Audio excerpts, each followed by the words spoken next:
ഒരു കഥ പറയാം. ജീവിതത്തിൽ ഒരിക്കൽ ഒരാൾ ചോദിച്ചു, എന്താണ് എൻ്റെ ജീവിതം ഇങ്ങനെ എന്ന്. അപ്പോൾ ദൈവം ഒരാളിലൂടെ ഉത്തരം പറയുകയുണ്ടായി. നീ നിൻ്റെ സമയം എങ്ങനെയാണ് കൊണ്ടുപോയത്? നീ ഒരു അപ്പനാണ്, ഭർത്താവാണ്, ഒരു മകനുമാണ്. അതിനുപരി നീ ഒരു കോടീശ്വരൻ കൂടെയാണ്.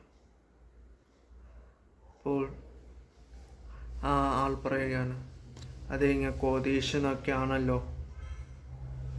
അപ്പോൾ ദൈവം പറയുകയാണ്, നീ നിൻ്റെ മകന് വേണ്ടി സമയം ചെലവഴിച്ചിട്ടുണ്ടോ?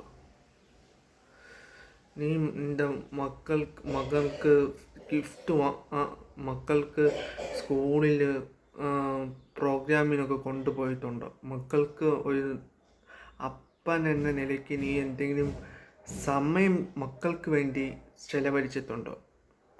രണ്ടാമത്തത്, ഭാര്യയ്ക്ക് വേണ്ടി ഒരു ഭർത്താവ് എന്ന നിലയിൽ നീ എന്തെങ്കിലും കടമ ചെയ്തിട്ടുണ്ടോ?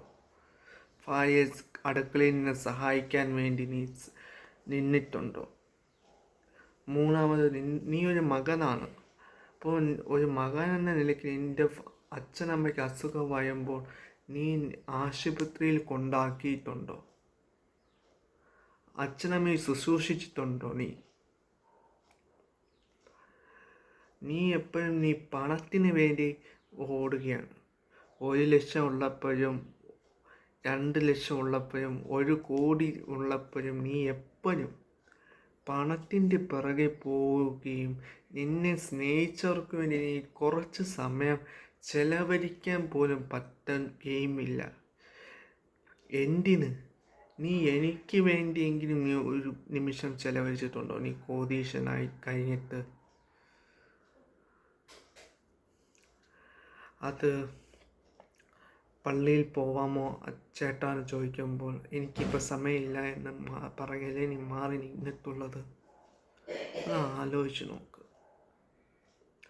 നീ നിൻ്റെ സമയം ലോകത്തിന് വേണ്ടിയാണോ കൊടുക്കുന്നത്, അല്ലെങ്കിൽ ദൈവത്തിനും നിന്നെ സ്നേഹിച്ചവർക്കും വേണ്ടിയാണോ നീ നിൻ്റെ സമയം മാറ്റി വച്ചിട്ടുള്ളത് എന്ന് നീ നോക്ക്. അപ്പോൾ മനസ്സിലാവും നിൻ്റെ ജീവിതം എന്തുകൊണ്ടാണ് ഇങ്ങനെ ആയിരിക്കുന്നത് എന്ന് നിനക്ക് മനസ്സിലാവും.